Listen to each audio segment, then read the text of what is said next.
Welcome to the Bret Boone Podcast. I am Bret Boone, and today on the program, he's become a regular on the Bret Boone Podcast. Former general manager, executive of the year, currently works for CBS, The Athletic, and SiriusXM Radio. He's my former general manager. Ladies and gentlemen, the one and only Jim Bowden. Jimmy, always great catching up with you. Good to have you. Yeah, Booney, great to be back with you. Without a doubt, we have so much to talk about. What a fun offseason this has been.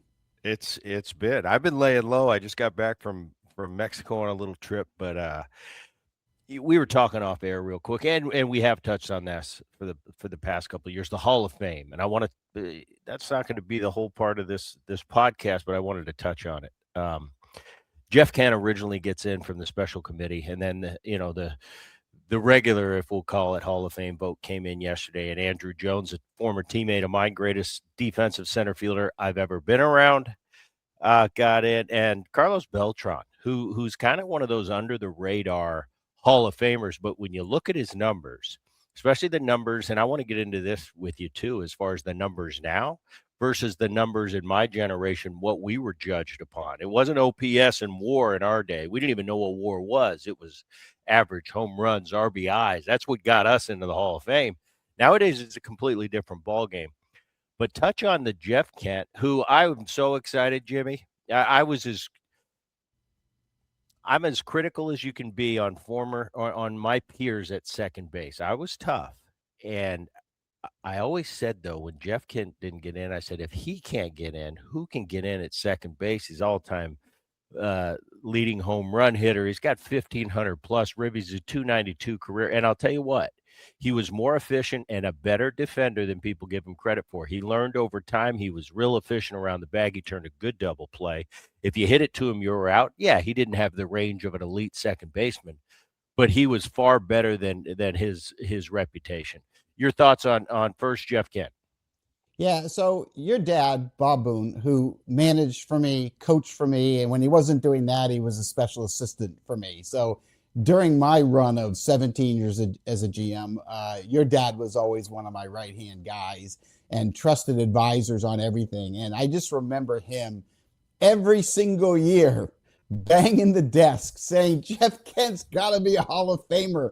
How is he not in the Hall of Fame? Look at the numbers. Look what he produced in power and defense and everything he brought to the table. So I always rooted for it because of Bob. And it was interesting because as much as he was pounding the table for Jeff Kent, I've spent the last decade pounding the table for Andrew Jones. And I just couldn't understand over the last 9 years how Andrew Jones didn't get in the Hall of Fame because, as you just mentioned, Andrew Jones was the best defensive center fielder I ever saw in my life, and it's not even close. And I saw some great defensive center fielders, but nobody could take the single away better than Andrew, or the double in the gap, or the homer over the wall.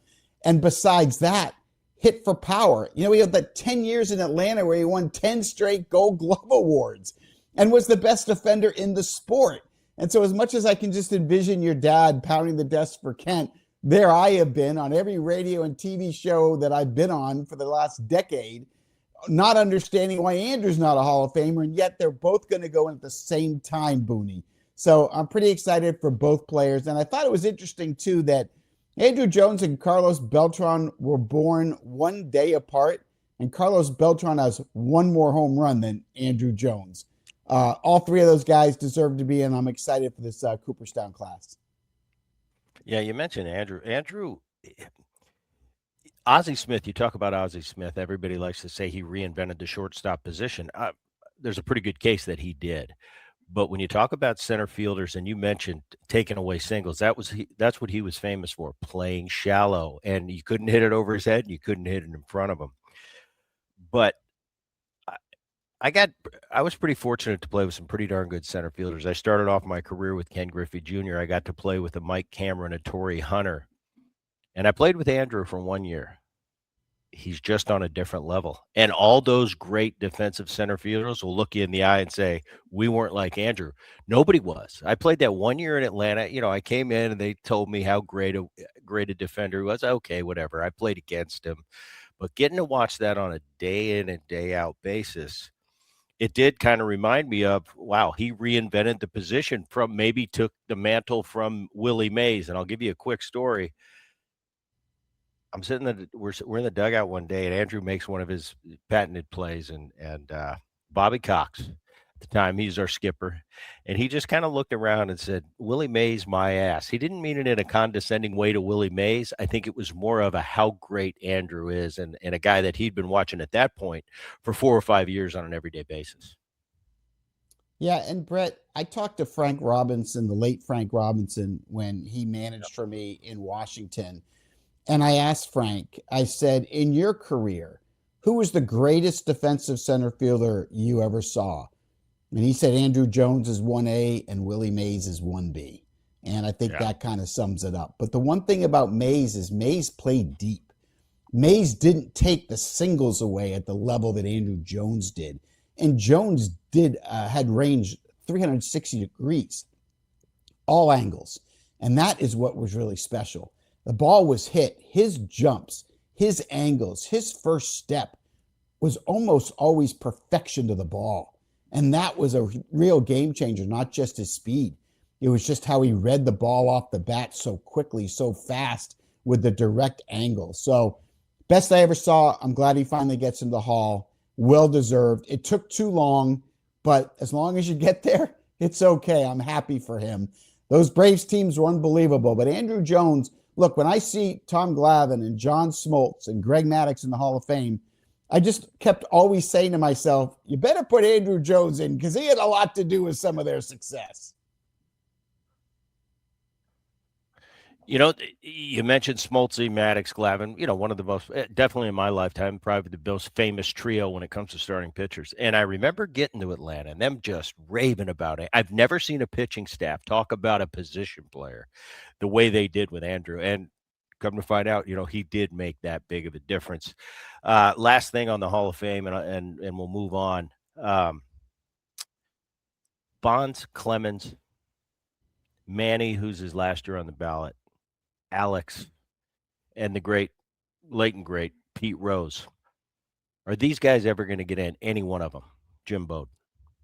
I mean, I don't think that they're getting in. I think they all should be in. I think it's a museum, and I understand the integrity clause, and I understand the players in the hall that don't want those guys in. I understand that. I hear that. But it's a museum, and I'd rather have everybody in and then tell the story around it. Tell everyone about Balco. Tell everyone about the positive tests. I'm okay with all that. I think the Hall of Fame should have the best players in the game. That's my personal opinion. But I think that the writers and the committees have spoken loud and clear, especially with the PED guys, that they're not getting in. And my pushback, to be very honest, is that I believe there are multiple players right now that were elected into the Hall of Fame that used PEDs just as much as the people that are being held out. They just weren't caught. They just didn't have the test. And I just don't think that's fair. I think we had an era where a lot of players did use. We're never going to know who did or who didn't, but we're going to single out those that got caught. And that's kind of the issue and the problem I have. There's nothing we can do about it. But again, my opinion is I would prefer to have the Hall of Fame being the best players that ever played the game, period. That's my own personal opinion, but that is not the opinion of the baseball writers. Yeah, we just had a get together with probably 15 or 20 ex ball players in Palm Springs, my little group, a week or so ago, and the Hall of Fame came up because there was a lot going on, and the overwhelming, and it was from my father's generation guys in the room, and mostly my generation and some younger players, and the overwhelming sentiment and something that just coming up in the room when it came to the Hall of Fame, where they said, you know, the Barry Bonds thing came up, and everybody knows it's like, dude, there was nobody. The second best player of my generation wasn't even close to Barry Bonds, and I think the theme I found in that room from many different varying opinions was, if Bonds isn't in, it's a joke. And they're like, he never got caught and this and that, but if he's not in, how good of a player he was, the Hall of Fame's a joke. And that was just the current and ex players. Yeah, Barry Bonds was the best player that I ever saw until Shohei Ohtani appeared in Major League Baseball.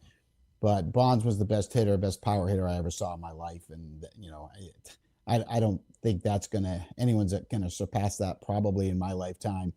And he should be in the Hall of Fame. But I understand that, he used clear or unknowingly used it or whatever.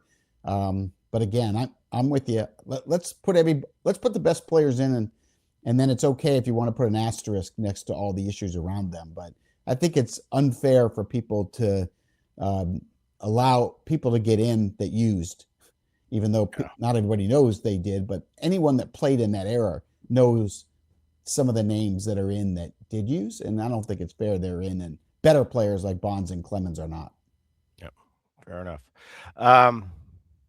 Okay, I want to get to the current state. We've had a pretty interesting offseason.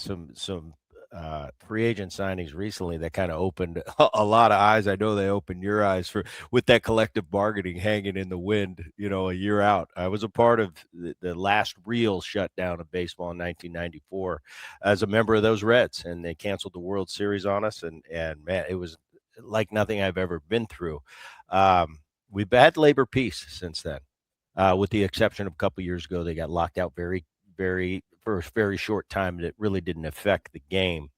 But right now, if you're AJ Preller, if you're Buster Posey, the Diamondbacks or the A's in that West, what are you thinking on the West Coast? If you're looking at the Dodgers, what they're able to do year in and year out, I think if you go to the East Coast, you look at the Mets. With Steve Cohen and seems like unlimited monies to throw at whoever he wants. Are we getting to a point in this game where, well, I'm Steve Cohen, I've got more money, I'm wealthier than all the other teams, so I can just pay what I want. And you got a Friedman in LA that's just deferring like there's no tomorrow, and kind of has a juggernaut of a team in those Dodgers who just won back-to-back World Series. An unbelievable team. Not only just their starters, but their depth is just different than everybody else. What's your thoughts, state of the game, what's going on and let's emphasize the Dodgers and the Mets on two different coasts. Okay, let's start with the Dodgers. They have out-earned everybody. They have out-earned everyone from a revenue perspective. They were very smart to jump in to the Japanese market, and they should be called the World Dodgers and not the Los Angeles Dodgers. But the money that they're bringing in from Asia has already paid the $700 million for Ohtani. And yes, they've deferred it, but they also have to fund it, and they've more than already paid for it. And so they're making all this ridiculous money. And in fact, their luxury tax on their payroll is higher than 16 teams' major league payrolls this past year. More than 16 teams, their luxury tax, and they can afford it. And so what Mark Walter, the owner of the Dodgers, has decided to do is allow his president, Andrew Friedman, to take all that money they're earning and put it back in the team for the fans. They're giving it to the fans to win world championships. Andrew Friedman, who's a small market GM in Tampa, is one of the smartest executives in the game. So we have one of the smartest executives in the game that can outsmart everybody, is now out earning everybody. And so that formula says world championships. So watching what Andrew done is amazing. His 26-man roster is the best in baseball. His 40-man roster is the best in baseball. And his farm system was just ranked the first in baseball, despite the fact they always pick at the end of the draft because they're always winning. And they still have the best farm system. They have the best analytic department, the best research and development department, the best technology in the sport. And they invest the money they make back into the team to win championships for the fans of Los Angeles and the fans all over the world.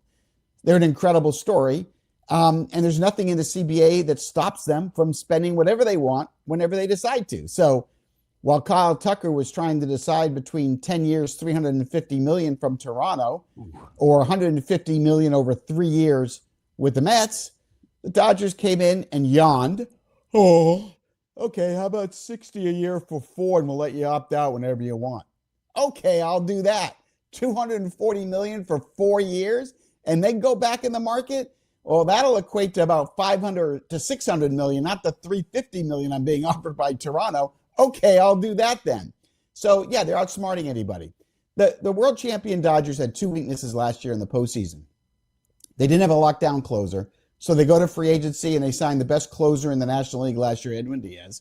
And they had a below average defender in right field in Teoscar Hernandez, who has power, but the below average defense in right field showed up in the playoffs and World Series. So they go get Kyle Tucker, who's a 5-tool player, plus defender, plus base runner, 30 homer, 30 steal player. And so now the Dodgers remain the best team in baseball with a legitimate chance for a three-peat, and now have become perhaps the best dynasty in Major League Baseball history. And a runaway train when it comes to payroll. They don't have to stop. They can keep doing this because the CBA says that we can. Now, the New York Mets also have unlimited money, but haven't figured out how to spend it properly yet. And so they're not as much of a threat to the industry as the Dodgers are, quite frankly. And in fact, if I had to look at their roster right now, probably third best in the NL East behind the Braves and Phillies. So look, there's no doubt that the industry has a problem. And look, the Dodgers aren't ruining baseball. They're doing everything they're supposed to do. They're actually a model organization. Everybody should be doing what they're doing.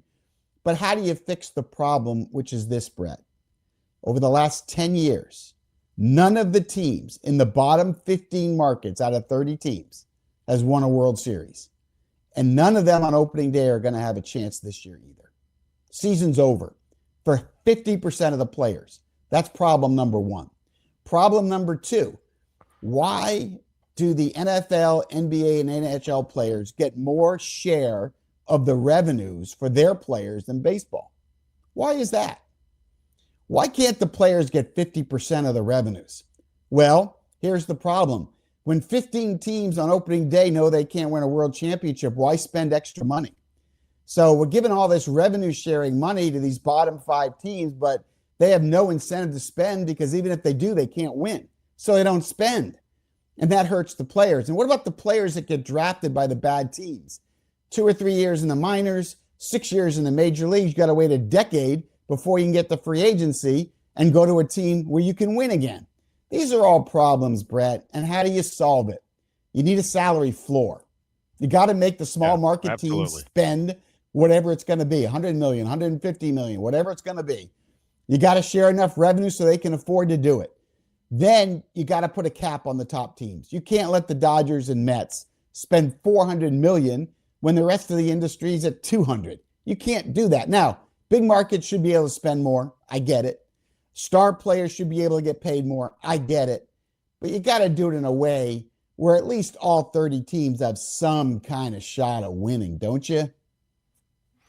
No, I agree. And I went, I have a little different perspective these days. I'm a little bit older. But in 1994, like I expressed earlier, I was a part of that lockout, and it was really an educational time for me. And Bud Selig ended up locking us out, and we didn't have a World Series. Jimmy, you were my general manager in Cincinnati. And by the way, I always hear that 94 season, Montreal, they would have won, and these guys would have won. And I'm going, what about the Reds? We were wire to wire. We were in pretty good shape. So that's a footnote. That's something on the side that doesn't really matter. But we were a really good team in 94. What I remember about that, working with Donald Fear, getting educated by Donald Fear and that whole Gene Orza and that whole crew, it was the one thing that's been steadfast with the players in the history of the basic agreement is we don't have a salary cap. We don't have a salary cap. We don't have a salary cap. It seems like that's what everybody says. The current players I hear, when they ask me about what 94 was like, I said, listen, all I can give you, my advice to you is get into those meetings, get educated on what's going on, and you can formulate your own decision. But what I hear time and time again is there'll never be a salary cap in baseball. Well, last year, I see the Shohei Ohtani deal get originally done with the Dodgers, and it blows everybody away at $700 million. You think, well, you're getting 2 players, plus, like Jim, you alluded to earlier, you've got the Asian market, so that's going to pay for itself. Then all of a sudden, we know Juan Soto is going to get a really good chunk of change. All of a sudden, you see that contract, and it kind of opens your eyes like, what is going on? Juan Soto, you're a really good player, but we're talking Shohei Ohtani, and now you're swimming in the same waters with him. Fast forward to this year where you see the Tucker deal. You're going to pay Tucker $60 million. And now all of a sudden, Bichette is looking for a job. He's got a nice market. He's going to make a good amount of money. And all of a sudden, the number $42 million. Things like, and what do I know? I'm an ex-player. I haven't been involved in union in a long time. But all these little red lights go off in my head when I start seeing those numbers, and I can see the other owners squirming, going, wait a minute, we got to put an end to this. You can't just pay players whatever you want, because that raises the bar for everybody else. That's what the player's initial reaction is, oh, well, if he's worth that, now I'm worth X.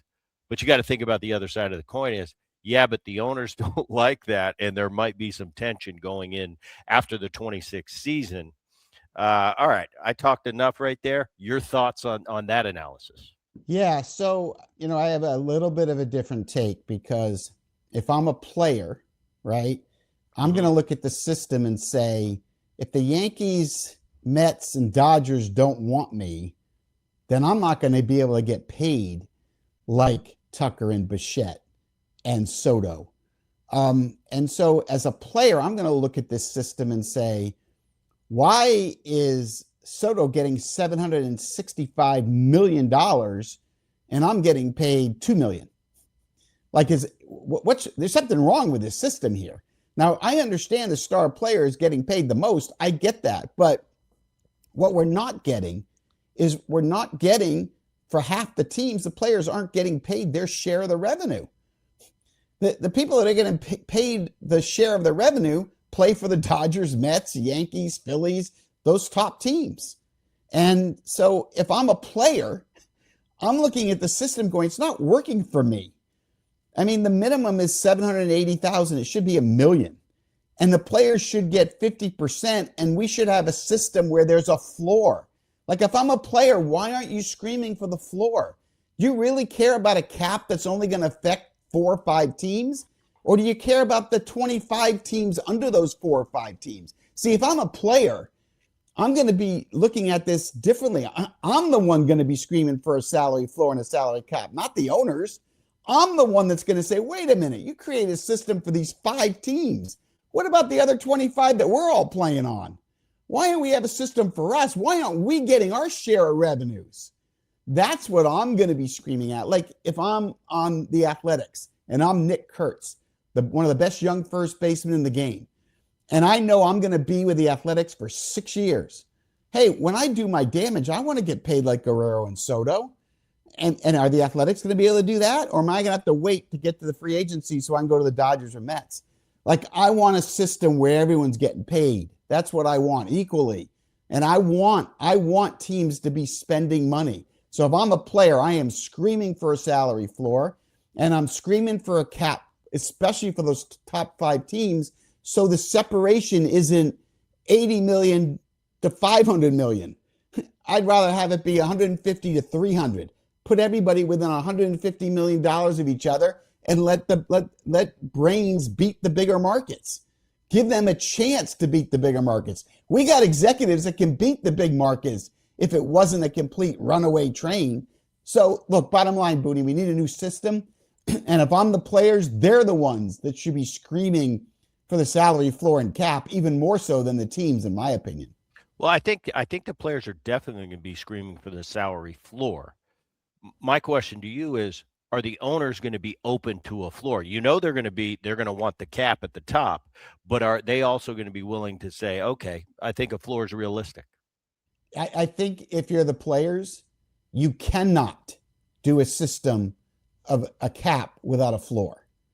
You have a problem because you don't have a floor. That's a big problem with a floor.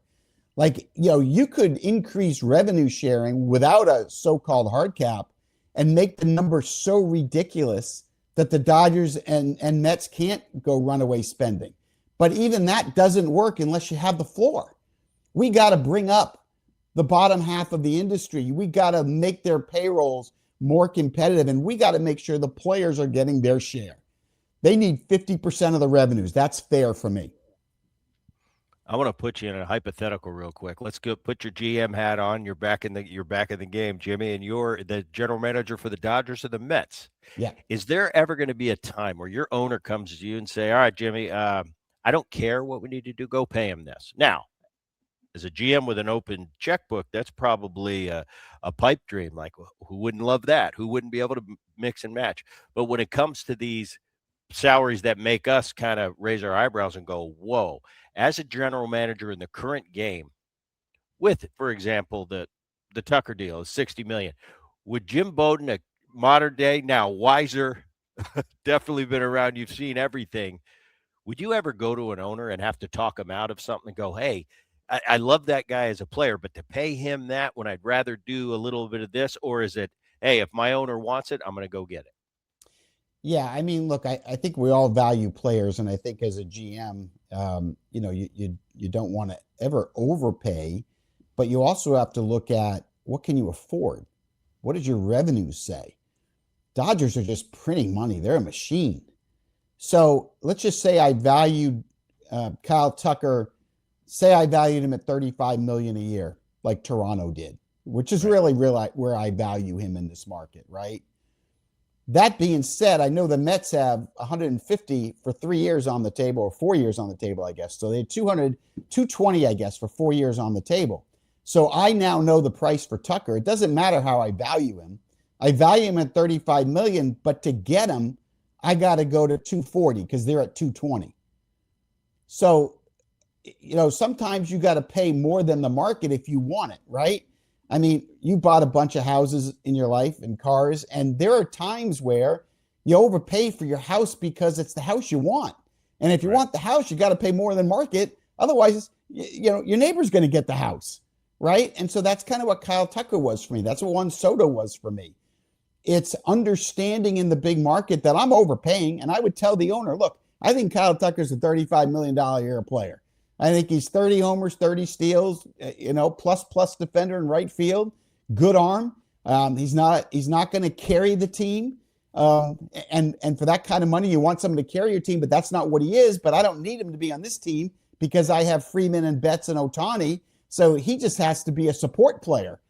Do I want to pay $60 million a year for a support player? No, but I want to win world championships. And if that's the price to get Tucker, I'm going to do exactly what Andrew Freeman did and write the check. Well said. I've got 4 guys for you still left on the free agent market, and we'll start with the first one because there's been so much Tucker talk. Tucker gets 60. Bellinger, a comparable player. I think Tucker was ranked higher than him, probably ranked a little bit higher from the average annual salary before the 60 million hit. What does that do for Cody Bellinger, the Tucker signing? I know right now there's talk whether he's talking with the Yankees. He's not. Mets are probably a player in the Bellinger sweepstakes. With the Tucker contract being signed, what do you think that means for Cody Bellinger? Does his market stay the same, or does it rise like everybody else's?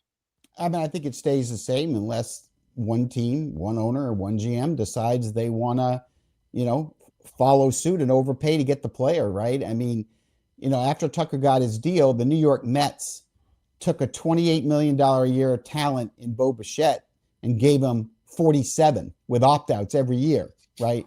42 if he opts in, but if he opts out after 1 year, it's 47 million, right? That's what I call a panic pivot with checkbook baseball. I'm just going to overpay, but I'm going to get the player. Maybe Bellinger gets that from someone. I don't know who he's going to get it from, to be honest.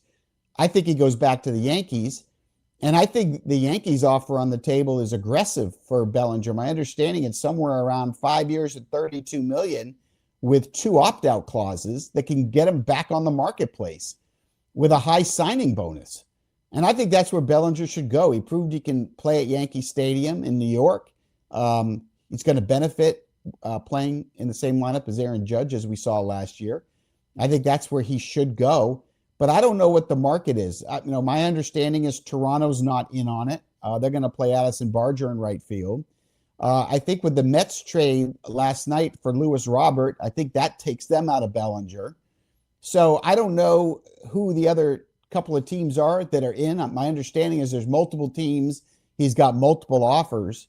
But I don't think that Bellinger's going to get the Bichette deal. I don't think he's going to get the Tucker deal. I think he's priced at a good spot for what he is. I mean, keep in mind, I know he's coming off a 7.6 WAR season. I'm not going to downgrade what he did, but remember this, a year ago, in order to trade Cody Bellinger to the Yankees, the Cubs had to eat part of his contract a year ago. And remember the 2 bad years he had with the Dodgers when they finally gave up with him?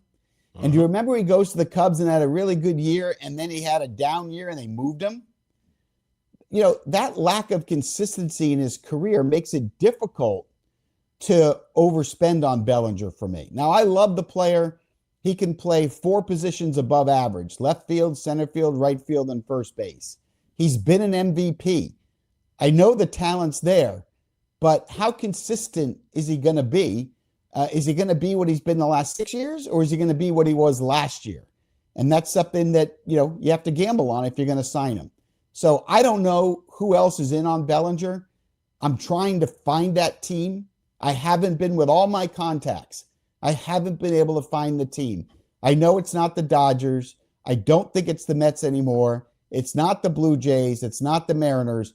But perhaps it's a mystery team, and we're going to find out and be surprised. I'm waiting to find out, but I'm kind of hoping he goes back to the Yankees, because I think it was a perfect marriage for both him and New York last year. Yeah, and I agree with you with Bellinger. I think he's a really good player and as athletic, and he gives you a lot of options where he can play in the field. But which Bellinger am I getting? I look at that track record, and when I'm throwing around 150 million, I'm like, I want a guy that I kind of know at the end of the year. On a good year, he's going to be here. On a normal year, he's going to be here. On a bad year, here. Not the highs and lows that he's had over the last, like you said, 6 seasons. An interesting free agent still available to me, and I think with all the teams I saw a year ago with the Rangers, he's an elite left-handed pitcher, but he had a little bit of a hiccup. He had a little bit of internal problems, and that's Framber Valdez. With he called for a breaking ball. He threw a heater, hit his catcher. I heard there were some tensions in the clubhouse afterwards, something like that. And I'll just go back to my playing days. If a pitcher on my team does something like that, there's going to be some internal problems and some problems amongst teammates. Where's he going to head up? Because I think when you talk about elite left-handers, Framber Valdez is definitely there. He's with the Suarez's of the world. He's not going to be at the top. I don't know that he's a Crochet or a who's my Cy Young guy? Why is he leaving me right now? Tarek Skubal. Yeah, he's not a Skubal or a Crochet, but you throw those two guys out. Framber Valdez is one of those guys. Is that what is holding him up right now? Why isn't he signed? Yeah, I think it's because his anticipation when he got to free agency, and we got the early signing of Dylan Cease with the Blue Jays at 7 years, $210 million. I think Framber Valdez felt like he would get a similar contract that Cease got, since he's been, truthfully, a better pitcher over the last 5 years, right?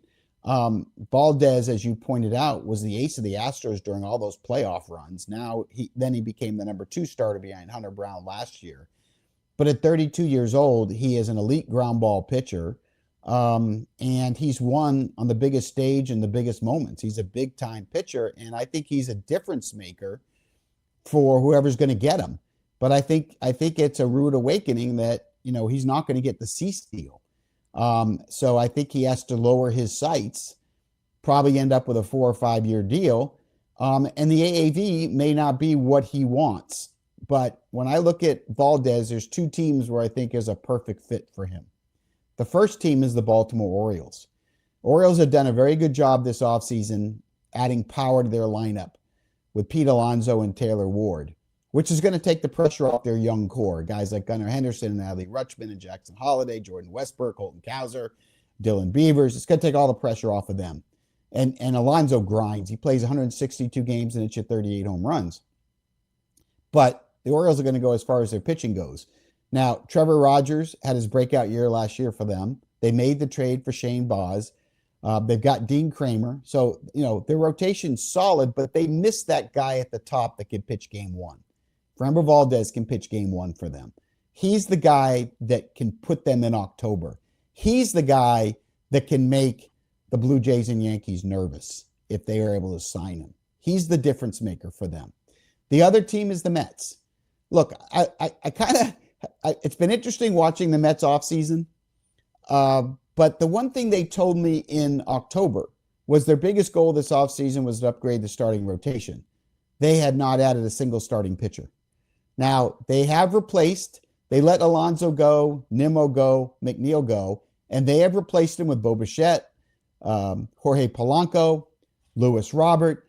So that they've been able to build the offense back. It's kind of like a neighbor's casserole, though. A lot of good ingredients. I don't know what it's going to taste like when it's baked. That's to be said because if you're going to have Polanco at first and Bichette at third, they've combined play one game at their positions in one inning their entire major league careers. So I'm not sure what that's going to look like defensively on the corners, but they are improved defensively up the middle. You saw the age and decline of Simeon at second, which is a question mark. Lewis Robert, you don't know with his chase and with his lack of focus at times what you're completely going to get there. But for the Mets, it's kind of like the Orioles. Do they have the starting pitching to be a team that we're going to cover in October? Right now, I say no. You add Framber Valdez, I'll say yes. Yeah, he's definitely that big of a difference maker. A guy that's not being coveted as a top free agent, but I look at his numbers, Jimmy, and he was a big sign last year at the deadline. He was the talk of the deadline. He only hit 49 homers again, and that's Eugenio Suarez. Where do you see him ending up? Does he go back to Seattle, where he's beloved in that city? I think it's either Boston or Pittsburgh. Now he's represented by Alan Nero, does a really good job, and he had to wait the market out. He had to wait until Bo Bichette and Alex Bregman signed. Now he's the top third baseman on the market, and the Red Sox and the Pirates are the two teams with the biggest needs. I also do like a return to Seattle, but I will say that I think the Mariners really like Williamson's defense at third base, and I think that's important with their starting rotation that isn't quite as elite as it was 2 years ago. So defense is really important. Plus, their two best prospects coming are both infielders.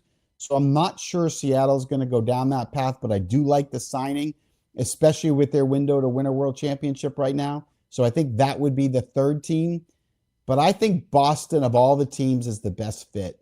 I think the monster in left would work well.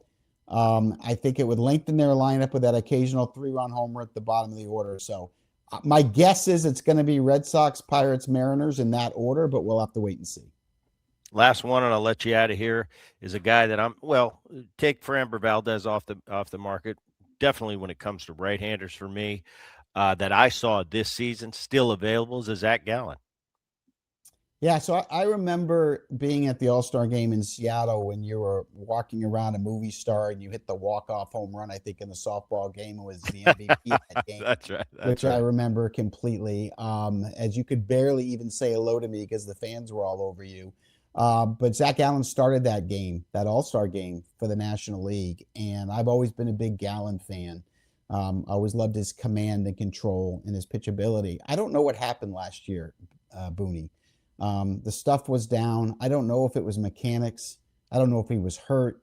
I don't know if it was the pressure on the free agent walk year. It was one of the three, and I don't know what the three is.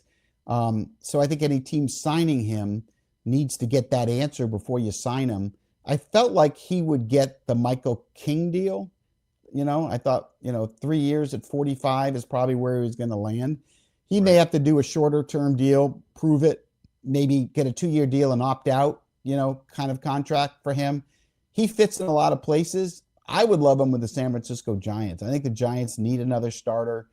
And I think he'd be a nice fit there under Buster Posey's regime, or go back to Arizona. The problem that he's having, Booney, is he's tied to draft pick compensation, and nobody right now wants to give up a draft pick for Gallen based on the year that he's coming off.